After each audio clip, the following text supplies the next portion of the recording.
போரின் நடுவிலே 234 தொகுதியிலும் விஜயினுடைய தாவேகா தோல்வி அடைகிறது. தலைவன் மாறிலே கூட்டம் சேர்த்துட்டா அது ஓட்டா மாறாது. ஒருவன் பசிக்கன 234 இல்ல 10 கூட முடியாது தனியா நின்னா. வேட்டை தூக்குது உங்களுடைய அடுத்த படத்திற்காக காத்துக்கிட்டு இருக்கிறேங்க விஜய். நரிகள் கூட்டமோ அரசியல் அப்படியே முதல்வராயிட்டு வழியில் கிடக்குது. சினிமாக்கார வந்தா ஜெயிச்சான் அப்படிங்கிற வரலாறு கடைசியா எம்ஜிஆருக்கு மட்டும் தான் இருக்கும். நீங்க எழுதி வச்சுக்கோ. குருதியாட்டமோ காட்டு நடக்குது.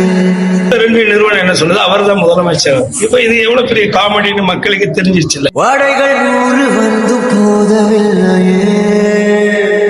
உன் பேரையே முழுசா உன்னால சொல்ல முடியாது. சொன்னா பாதி பேர் ஓட்டு போட மாட்டான். சி ஜோசப் விஜய் எனும் நான் போர் கண்ட சிங்கம்